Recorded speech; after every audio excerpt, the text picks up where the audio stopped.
So when I really think about these new electric cars, there's like a couple of major features that they all basically should have.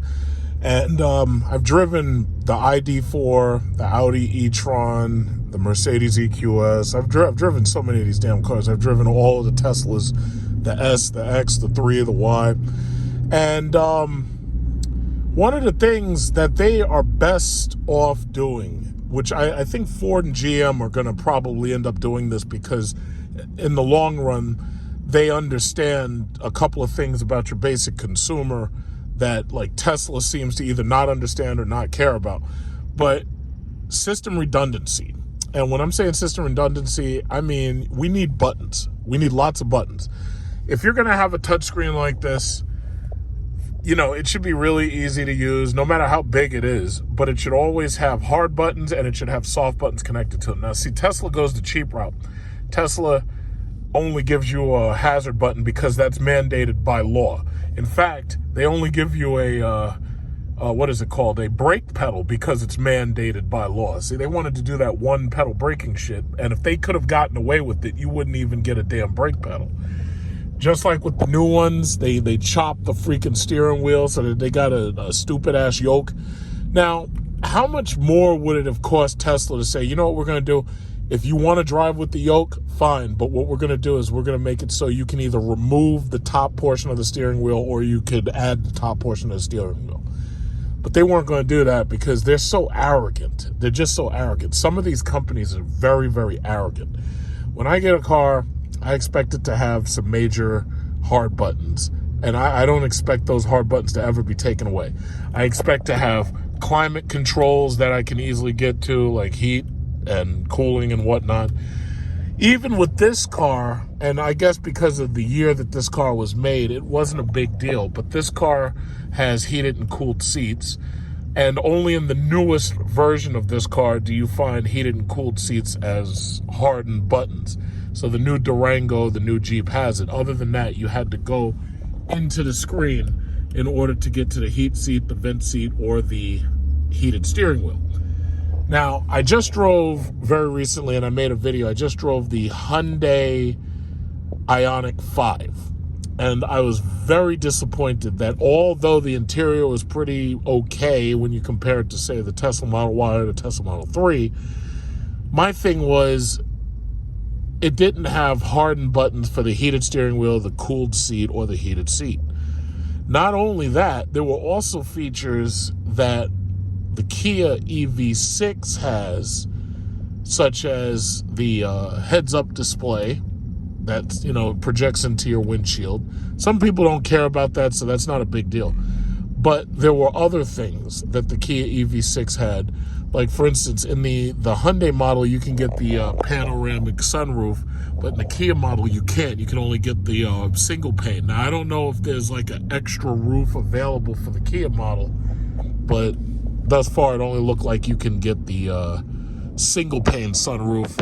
And then they also have what's called the GV60 coming. So you have three cars, the GV60, the Hyundai Ioniq 5, and the Kia EV6. Now, my thing is, I'm checking out the Kia EV6 and comparing it basically to this car right here.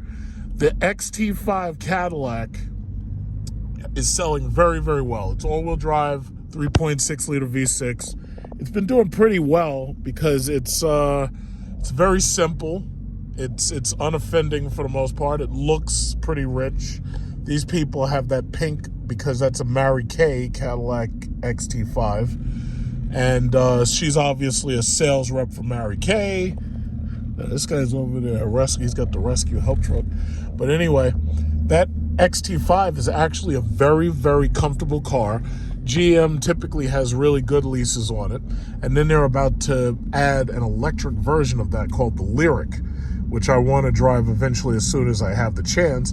And I'm hoping the Lyric is more spacious than the XT5 and the XT6 because I'm determined that the next car that I buy is going to be electric. But right now, I'm not completely settled on a specific model. The Mercedes EQS was nice, but it's too small compared to my Mercedes S-Class. The Mercedes S-Class has more front room for the legs. It has more rear room for the legs. S-Classes can pretty much be purchased dirt cheap now because, you can get them certified pre-owned, this, that, and the other. But my thing is, even the newest one, it's going to be about 2 or 3 years before the price of that goes below $70,000. But that'll come really quickly because of certified pre-owned, the way they sell those cars. But I really like the XT5, and I'm pretty sure the Lyriq is basically going to be an electric version of the XT5. The only downside is it has that Cadillac styling, and that styling can get dated very quickly. Now, the SRX is proof of that. The XT5 completely replaced the SRX. In my opinion, the SRX was a slightly nicer car. It's just that the XT5 is bigger and more spacious. But it's like, all of these cars, there's so many options. It's really good to have lots and lots of electric car options. I'm seeing more Volkswagen ID4s on the road. I actually really like the ID4. It's just that it's a little bit slow. It's more comfortable, I'd say, than the EV6 for me. It's also more comfortable than the Hyundai Ioniq 5. But the problem is, to me, it's a little bit too slow. And, if you live in certain places, you don't care how fast it is, especially if you're in Manhattan or something and you're constantly in Manhattan traffic and you're bumper to bumper all the time. You don't really care how fast it is. But when you got to do this type of highway traffic, or, you care. The other thing that I think all of these EVs should have, which most of them seem to have, like the Hyundai Ioniq 5 had it, I'm pretty sure the Kia Ev6 has it too, is adaptive cruise control. Right now, I'm in adaptive cruise control mode. I have it set to 71 miles per hour, and the adaptive cruise control is keeping up with the traffic. All I have to do is keep my hand on the wheel and just steer. I want my car next to have auto steering so that when I'm in traffic like this, I don't have to use my hands and I don't have to use my feet. And I can just sit in traffic, get right in the middle lane, throw on that adaptive cruise control, and have the car just drive itself. Tesla has that. Tesla has navigation on autopilot, which allows the car to basically drive itself from destination to destination. And so far, I haven't heard any major failures with autopilot self-driving, but you can bet that over time, sooner or later, something will happen, because something always happens. The other interesting Cadillac is that XT6 right there. I think my aunt's going to trade her XT5 in for the XT6 because, they're big people and she has a big family, so they need that extra space. And I've driven the XT6. I made a video about it, and I actually really like the XT6. It's too big for my needs because I don't have, children, and I don't really need a third row. But I did like the fact that you get, extra driver's space, extra front passenger space. So that's really cool. But there's a whole lot of choices out here. Right now, because of the chip shortage, and right now because of the economic situation, there's a lot of choices, but, you're paying over sticker for a lot of things simply because, there's a lot of scarcity in the market. I would say a lot of electric vehicles outside of Tesla are relatively easy to get simply because a lot of people don't have houses. If you're going to buy an electric vehicle, you need a house. You need a place to charge that electric vehicle. Now, granted, there's lots of charging networks. Biden's administration claimed that they're going to build a charging network infrastructure all over America. So basically, they're going to have to update the electrical grid and whatnot. And they're going to have to add a lot of contact points for 240-volt EV charging. Tesla, I think, is a little bit upset about that because it's going to compete with their network. One of the things about Tesla is Tesla requires membership to use their chargers. So if you have a Tesla, yes, you can use their chargers, no problem. But if you don't have a Tesla, you have something else, you can also use their chargers, but you have to pay a membership. The United States government wants to set up their own EV infrastructure in order to let you have a choice between whether or not you're going to use Tesla or whether or not you're going to use any of these other charging infrastructures or networks. And you basically get to pay for those with credit cards. And that's a good thing. More competition is better. The best thing you can do is have more competition, less scarcity. See, as you heard, it turned off, so I just got to push resume, and it just goes right back And I really love that. That is one of my favorite features. Like, a lot of people get expensive cars and they don't use all the features. Some people don't even know that their cars have certain features because they've never used them and they don't even notice them. I use these things. I use them on a daily basis. I use the heated seats. I use the cooled seats. I use the heated steering wheel. I use the adaptive cruise control. I use all that stuff on a regular daily basis. And my thing is, the best cars are the ones that are built so that those features automatically activate and deactivate, and you don't even really have to do any inputs in order to activate them or deactivate them. And they just do what they do because they're smart, you know? So that's about that. That's my little monologue. And now basically I'm on my way to Kia. Check out the Kia EV6. The Hyundai Ioniq 5 was cool, but the thing about it is the EV6 has a better interior and it has a better, in some arguments, a better exterior. But then there's the GV60, which is basically the same car. It's just that it has a higher end luxury interior. So Hyundai and Kia are basically putting out 3 total cars that, in my opinion, are better than the Model Y and the Model 3 Teslas.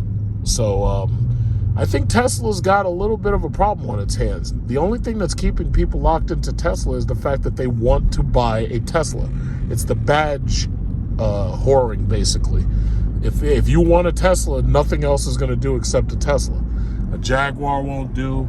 A Cadillac XT5 won't do. You're determined to get yourself a Tesla. Nothing wrong with that. It's just that my problem is Tesla doesn't give you nothing. It's like all you get is that big-ass tablet, that big-ass iPad Pro, but other than that, you don't get anything else.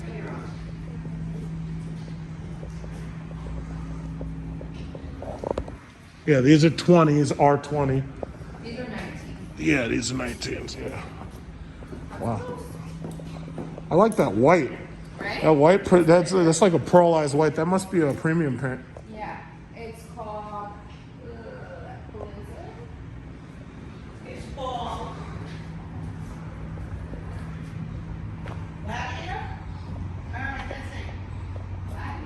oh, Glacier.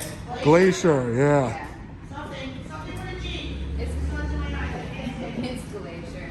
And then this, it's kind of hard to tell right now, but this is blue, actually. I can see it now, yeah. It's a gorgeous color. Hmm.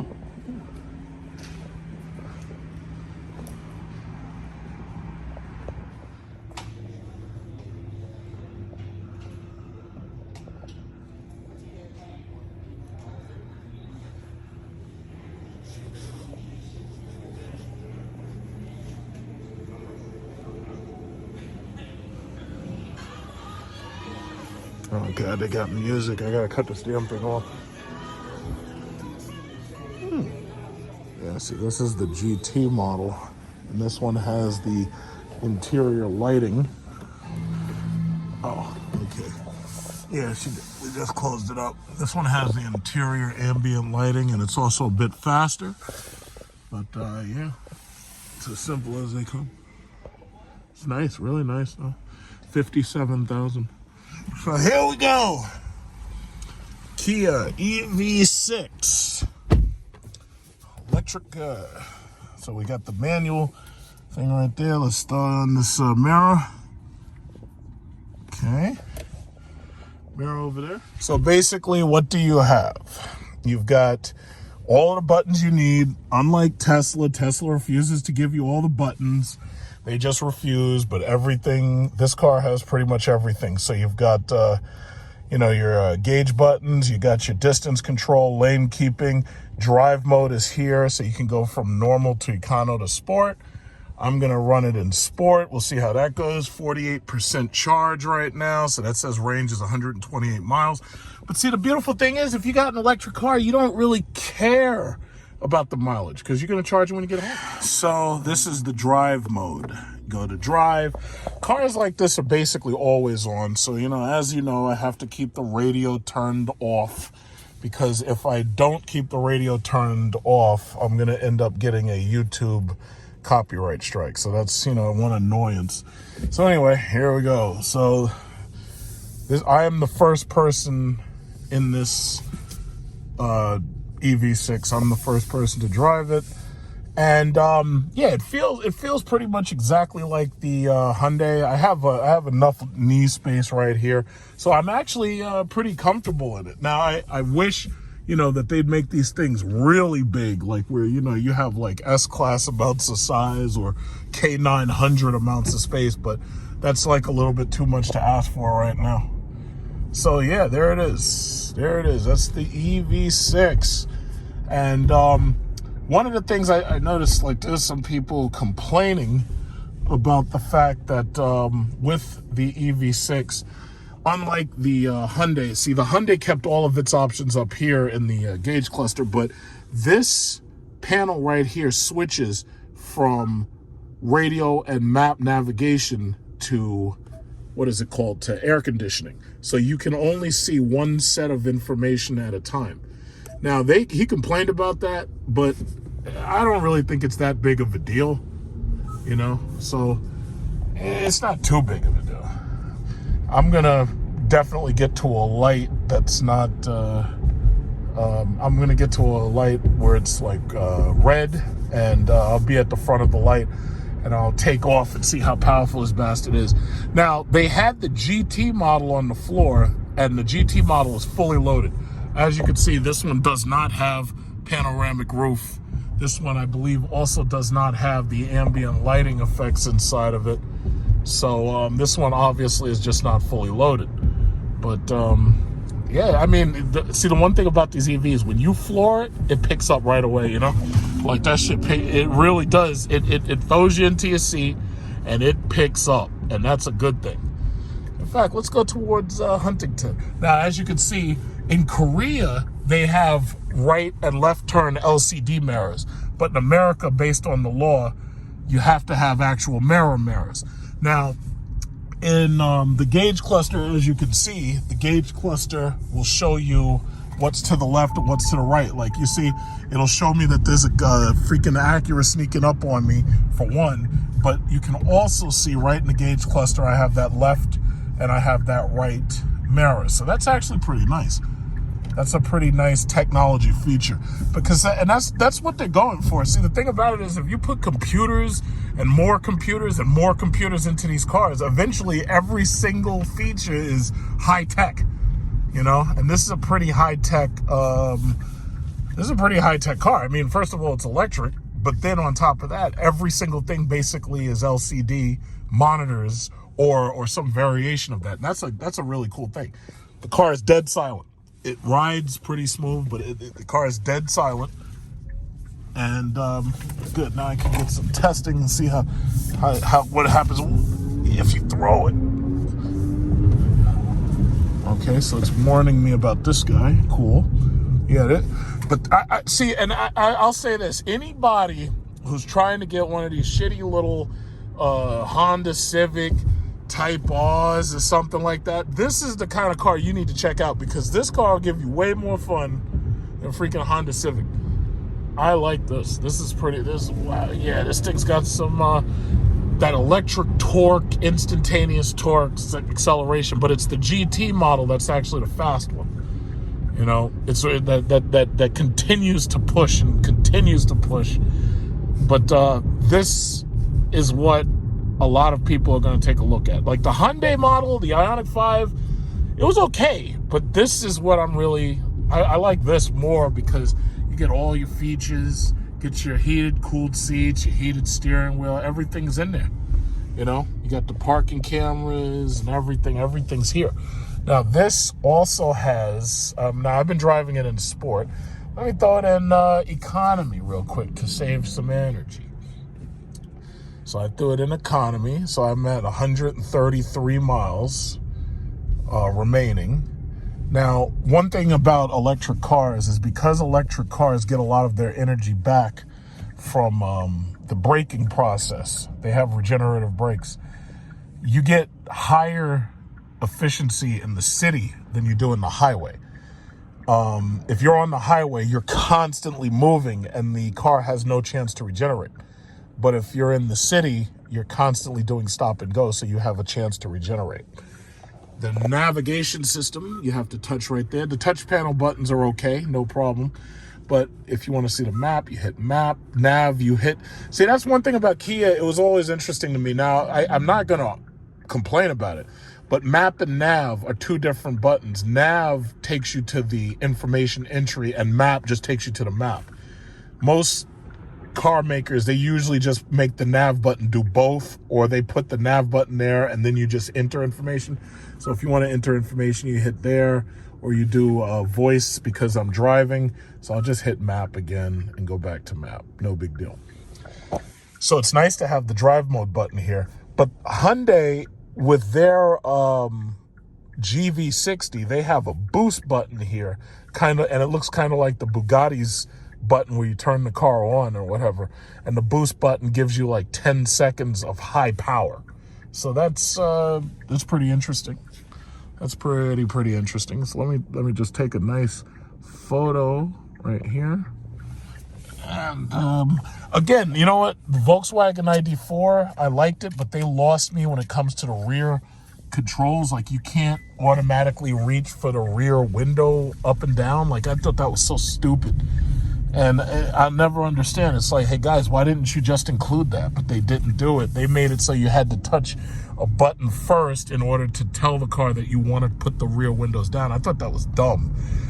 Ultimately, the reason why Kia and Hyundai are making really good electric cars, especially when compared to Tesla, is because what they're doing is they're taking their parts. See, that's one of those Honda Civics. I would never want one of those, ever. And if you're the type of person who's going to say, yeah, why you got to knock on the Honda Civic Type R? It's because it's slow and it's small and it's boring, and I would rather have an electric car instead. So I hope I answered your question. But this is freaking cool. I would rather have this than that Ghibli right there. Those to me, the Ghiblis and the Alfa Romeos, I don't really like them. In fact, that wasn't a Ghibli, that was Alfa Romeo. Wow, whoa, yeah, it's got some good brakes. So, oh yes, that also reminds me. The braking. This thing has good brakes, but see, when you have an EV, one thing you gotta remember is when you have an EV, the brakes are regenerative. So as soon as you take your foot off, it's going to start slowing down. Now, to control that, you have to use this paddle right here. And as you can see, using the paddle puts you at max regenerative braking. So that means when I take my foot off, this thing ain't going to even move. But when I push my foot on the pedal, it slowly moves. But when I take my foot off, it comes right back to a stop. Now, the other paddle will take you out. You can see that little line right there. It says the other paddle will put you in a different regenerative braking mode, and it'll let the car coast. Now, the way Tesla did it, Tesla had you just slide a button on the screen, since they make you go through the screen for everything. So you either had to say, I want it to creep, I want it to coast, or something like, it was creep mode, or it was regular drive mode, or chill, or something like that. I demonstrated that in another video. I actually like this more because it's so much more simple, and it gives you a reason to use these paddles. Because as you know, my Jeep SRT has those paddles. I don't use them. So now I'm in economy and I've got the road to myself. Look at this. Yeah, it's a little slow right now. So what I'm going to do is I'm going to hit the drive mode. I'm going to go back to sport, and then we're going to take off. There we go. That's a little bit better. And you can hear that soundtrack where it's basically saying, hey, you can hear that shit in the background. It's pretty cool. But yes, again, I like the fact that I could turn on my heated seat. I could turn on my heated seat right there. You got the heat coming right from the electricity. I could turn on my heated steering wheel. I don't need that right now. Or I like my cooled seat. So I got my cooled seat. And let me tell you, when my ass gets cold, I mean, it was cold. That's what, if I have a cooled seat, that's what I expect. I expect cold, like absolute cold, like Mr. Freeze versus Batman. That's what I'm talking about. And already I can feel my back getting cold already. See, there they are right there. And I'm like it. I like this car. I mean, this is the kind of car, it's very comfortable.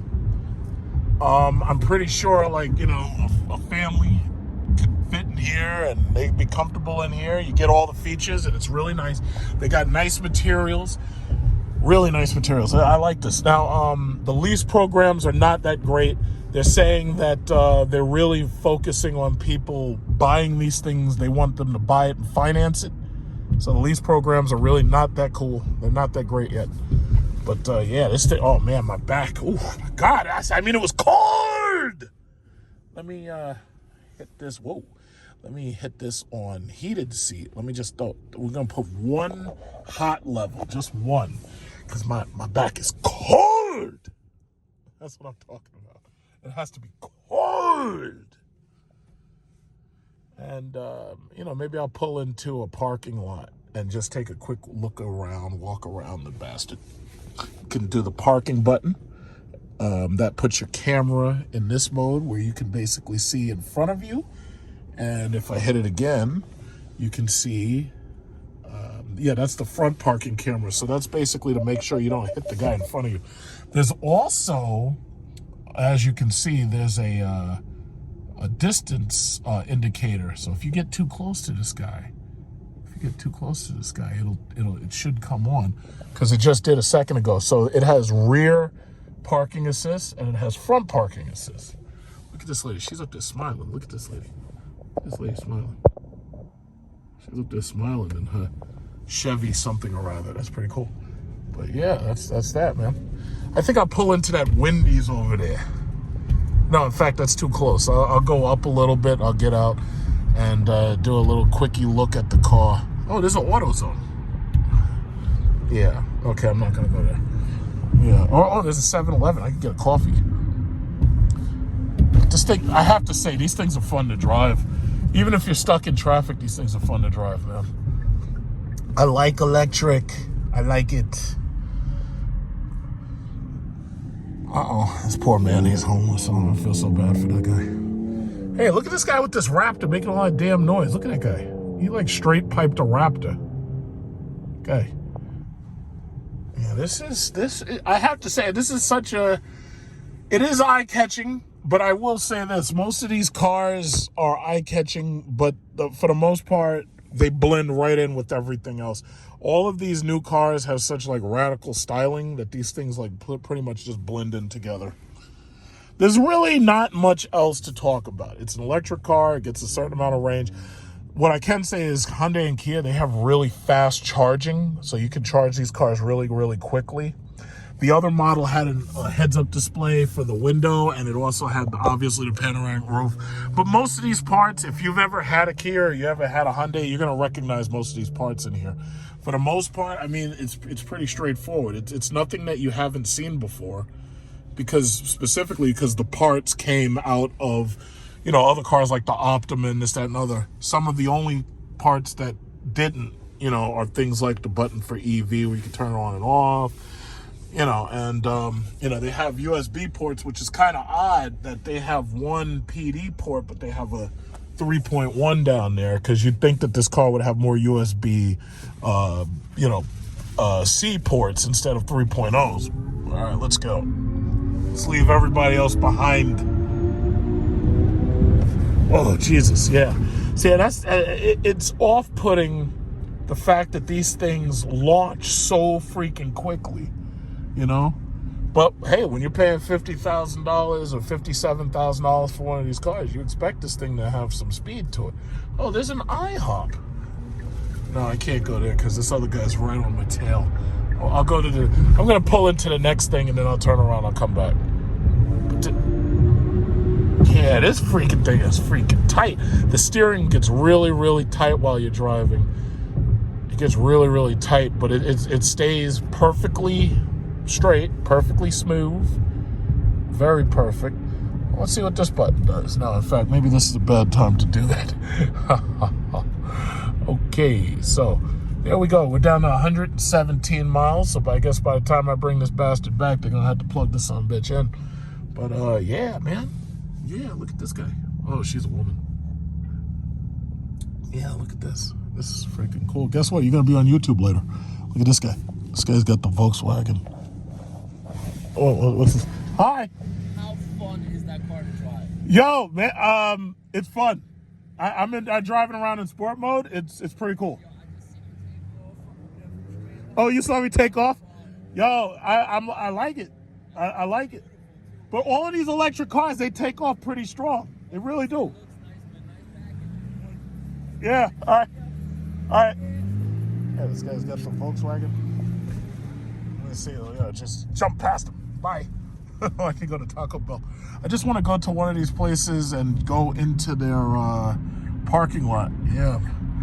Oh, well, hey, he said it there. You see it. He says, oh, yeah, that thing looks so cool. Yeah. Like, yeah. Yeah, this guy. That guy with the Infinity. And that's another thing I like about these things. They're quiet. Unlike that fart can in that Infinity, never have to hear another fart noise ever again. Never have to hear another fart noise. In the future, all these cars are going to be electric. So I'll be in my bed at 3 o'clock in the morning. I won't have to hear these losers driving past my property with those fart cans and these shitty BMWs. These shitty 4-cylinders that are cranked up as loud as possible. Why? You don't need that. But you're just trying to annoy people. But eventually, not only is that going to be so illegal that when they catch you, the cops are going to tear you a new one. I can't wait. I can't wait for it. But on top, I had to turn the heat it's very easy to use. You just hit the fan button and then you just turn your heat. And if you're over here, you could turn it cold if you want cooler for the dual zone. Or you could just push heat and it does automatic heat functions. Or you could push windshield or rear defogger. But fortunately, it's a nice day, so I don't need any of that. But again, I'm tired. I'm sick and tired of these goddamn fart cans driving past my house at 2 and 3 in the morning. I shouldn't hear you at all. I shouldn't hear you at all. Eventually, the law is going to make it illegal, and they are going to force you to have a nice, quiet, compliant vehicle that when you're around, I don't even need to know you're there because I don't want to know. I don't even want to know. I just don't. Okay, here's the checkers. Is there enough space in there? Yes, there is. Yeah, I have the regenerative braking turned up very, very high.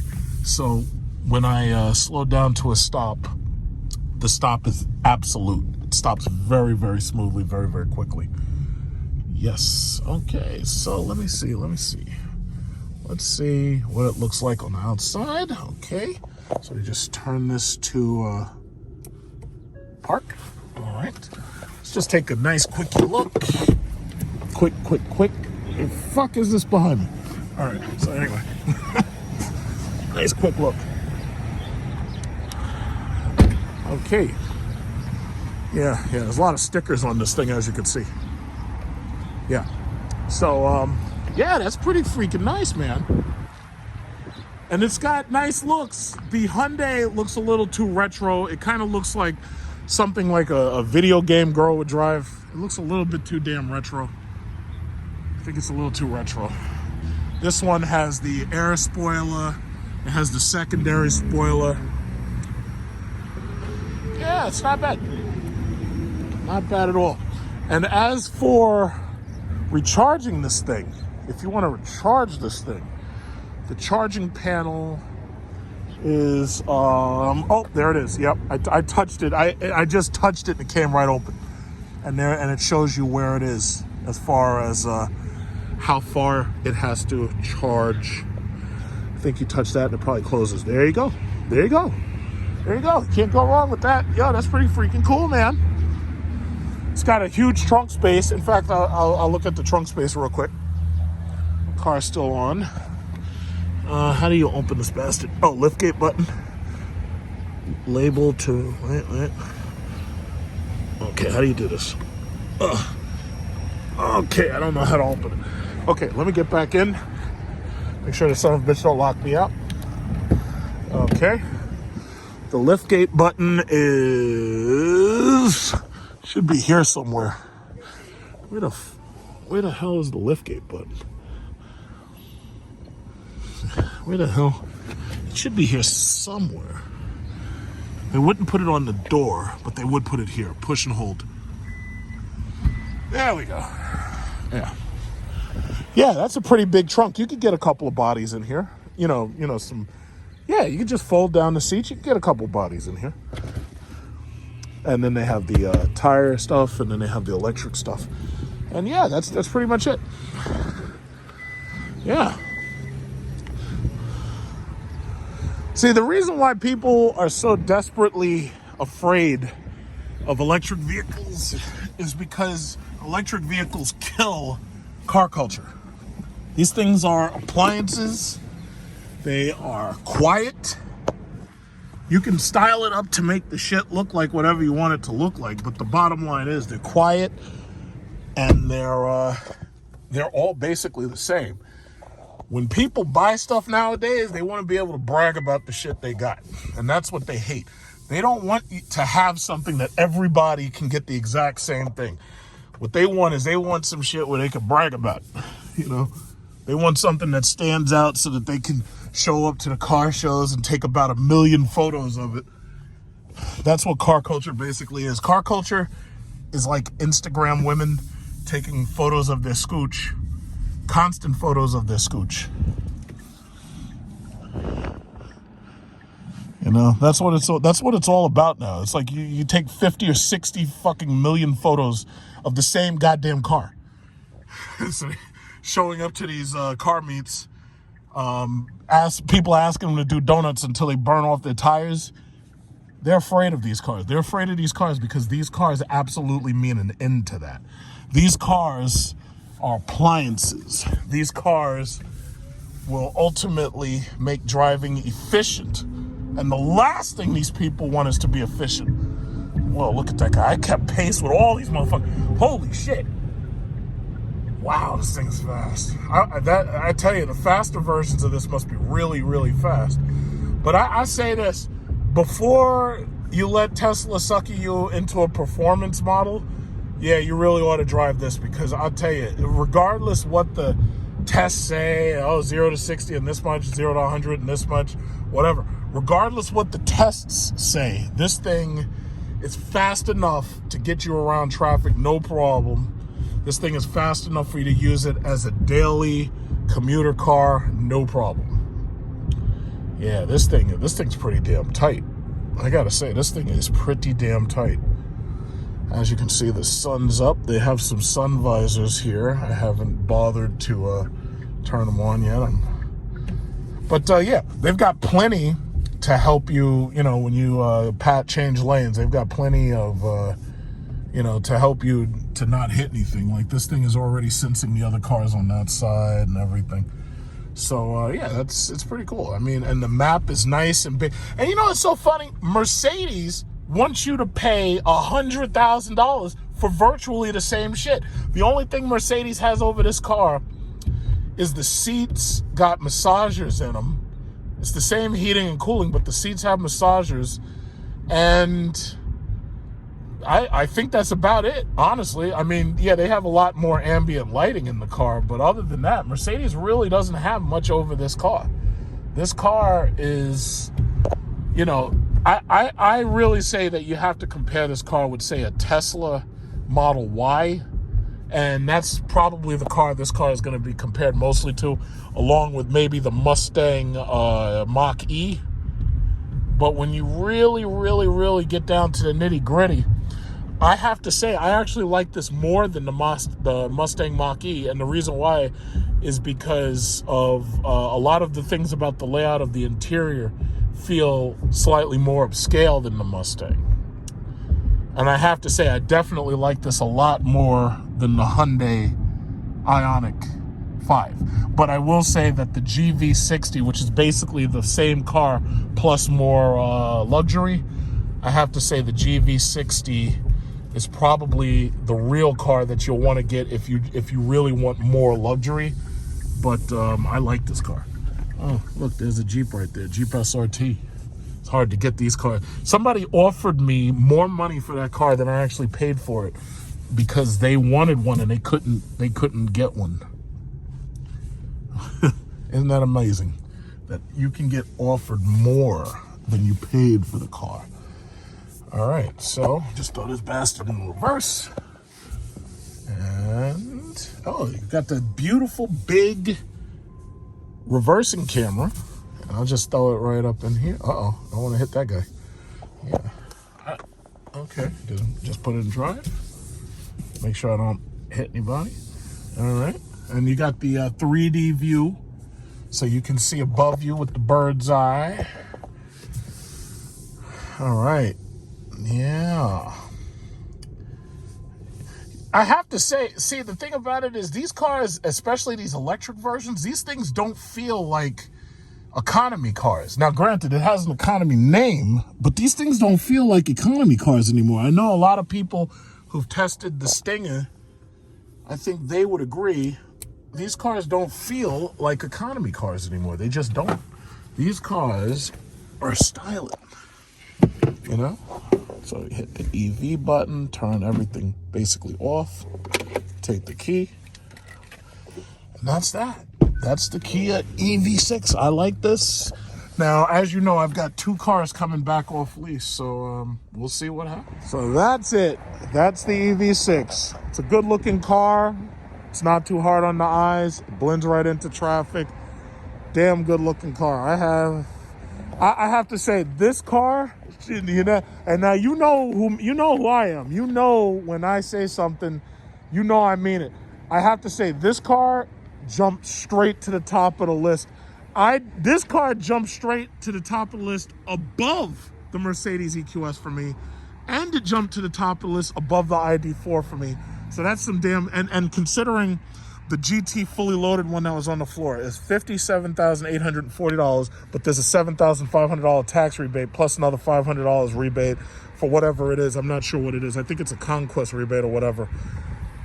For me to say that this car jumped to the top of my EV list, that's saying a lot.